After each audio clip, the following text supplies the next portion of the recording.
음성을 내가 들으니 사랑하는 말일세.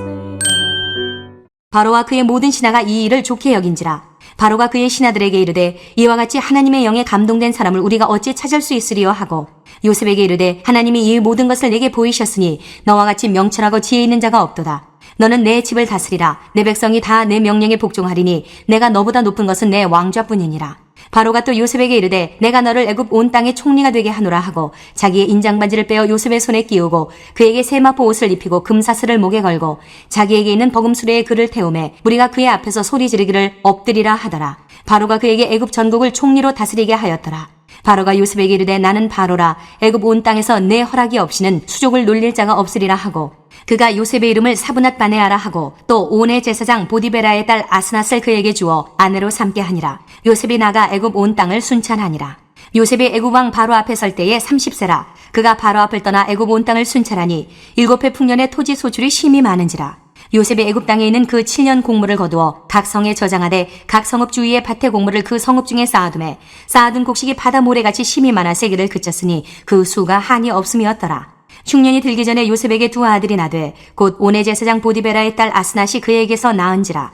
요셉이 그의 장남의 이름을 므낫세라 하였으니 하나님이 내게 내 모든 고난과 내 아버지의 온 집 일을 잊어버리게 하셨다 하며 차남의 이름을 에브라임이라 하였으니 하나님이 나를 내가 수고한 땅에서 번성하게 하셨다 함이었더라. 애굽 땅에 7해 풍년이 그치고 요셉의 말과 같이 7해 흉년이 들기 시작하매 각국에는 기근이 있으나 애굽 온 땅에는 먹을 것이 있더니 애굽 온 땅이 굶주림에 백성이 바로에게 부르짖어 양식을 구하는지라. 바로가 애굽 모든 백성에게 이르되 요셉에게 가서 그가 너희에게 이르는 대로 하라 하니라. 온 지면에 기근이 있음에 요셉이 모든 창고를 열고 애굽 백성에게 팔세 애굽 땅에 기근이 심하며 각국 백성도 양식을 사려고 애굽으로 들어와 요셉에게 이르렀으니 기근이 온 세상에 심함이었더라. 안녕하세요. 퀴즈 나누는 목사 안상길입니다. 오늘도 주님의 안에서 좋은 하루입니다.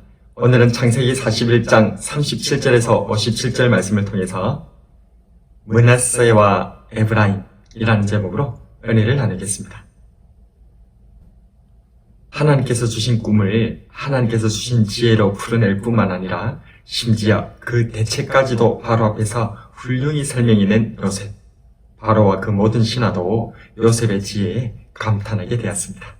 이에 바로는 요셉을 온 이집트를 다스리는 총리로 세우고 자신의 인장반지까지 요셉에게 끼워줍니다. 세마포 옷을 입히고 금사슬을 목에 걸고 왕의 버금수레에 요셉을 태우며 그 앞에 모든 사람들이 엎드리도록 하였습니다. 또한 바로는 요셉에게 이집트 이름을 새로 지어주고 제사장의 딸과도 결혼시켜줍니다. 요셉은 하루아침에 타국 죄수 노예 신분에서 이집트 귀족이 되었을 뿐만 아니라 온 이집트를 다스리는 총리가 된 것입니다. 정말 동화에서나 나올 법한 이야기가 현실이 된 것입니다. 온의 제사장 보디베라의 딸 아스낫과 결혼한 요셉은 두 아들을 낳습니다. 바로 므낫세와 에브라임입니다. 므낫세는 하나님이 내게 내 모든 고난과 내 아버지의 온 집 일을 잊어버리게 하셨다라는 뜻이고, 에브라임은 하나님이 나를 내가 수고한 땅에서 번성하게 하셨다라는 뜻입니다. 이 말은 좋은 뜻으로 해석하면 이렇게 됩니다. 하나님께서 일을 잘 풀리게 해주셔서 나의 고통과 아픔을 잊게 해주시고 번성케 해주셨습니다. 언뜻 보기엔 참으로 믿음의 고백이며 감사의 표현이라 할 수 있을 것입니다. 그러나 과연 그럴까요?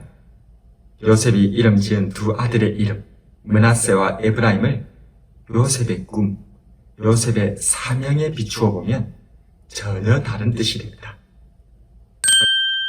어릴 적 요셉에게 주신 하나님의 꿈, 11번째 아들인 요셉을 들어 사용하시는 하나님의 뜻은 무엇이었습니까? 발꿈치를 잡은 자, 어떻게 해서든지 이기려던 야곱으로 인해 아브라함에게 약속하신 하나님 나라의 꿈이 무너지는 듯 했습니다. 이 야곱을 본받은 아들들은 서모와 통관한 르우벤, 살인하는 기계로 전락한 시몬과 레위 등 연이어 실패를 거듭했고, 결국 하나님께서는 장자와는 아무 관계도 없는 11번째 아들인 요셉을 들어 야곱의 아들들 이스라엘을 회복시킬 특단의 조치를 세우셨습니다. 그러나 이 요셉조차도 미숙하고 교만하여 도리어 형제들과 불화를 더 키우게 되자 하나님께서는 요셉을 보디발의 집에 노예로 팔려오게 하시고 왕의 감옥을 거치면서 요셉을 하나님의 지혜자, 하나님의 리더십으로 성장시키셨습니다.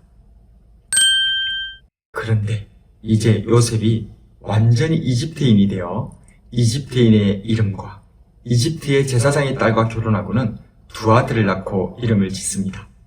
므낫세, 하나님께서 아버지의 온 집을 잊게 하셨다. 에브라임, 하나님께서 이방 땅 이집트에서 번성하게 하셨다라고 말입니다. 이게 대체 무슨 말입니까? 하나님께서 야곱을, 이스라엘을 잊게 하셨다니. 하나님께서 약속의 땅을 떠난 이방 땅에서 번성케 하셨다니. 잇따른 성공과 안정 속에서 요셉은 또다시 실수하고 있는 것입니다. 하나님께서 자신에게 주신 꿈과 사명이 무엇인지를 놓쳐버리고는 그저 자신의 영달과 안위에 만족하고 있었던 것입니다. 오늘은 요셉이 잇따른 성공과 안정 속에서 주저앉아 버리는 모습을 묵상하였습니다. 누가복음 14장에는 천국 초청에 대한 예수님의 비유가 나옵니다. 어떤 사람이 큰 잔치를 베풀고 많은 사람을 청하였지만 한 사람은 밭을 샀기에 밭에 나가 보겠다며 거절하였고 한 사람은 소 5겨리를 샀기에 시험 운전해 보겠다고 사양하였고 한 사람은 장가 들었기 때문에 못 간다 하였습니다. 큰 잔치는 하나님의 천국 잔치인데 이를 거절한 사람들의 한결같은 이유는 무엇이었습니까? 바로 성공과 안정이었습니다. 여기가 좋기에, 이 땅이 좋기에 하나님의 부르심을 거절했던 것입니다. 하나님께서 이 땅에서 베푸신 것들에 감사하는 것은 매우 좋은 일입니다. 그러나 그것들이 좋아서 하나님의 꿈도 하나님의 사명도 놓아버린다면 어떻게 되겠습니까? 성장한 요셉조차도 넘어가 버렸던 이 땅의 성공과 안정에 넉놓아 있지 말고 복음의 꿈과 사명을 향해 다시 한번 달려가는 저와 여러분이 되길 주님의 이름으로 축복합니다.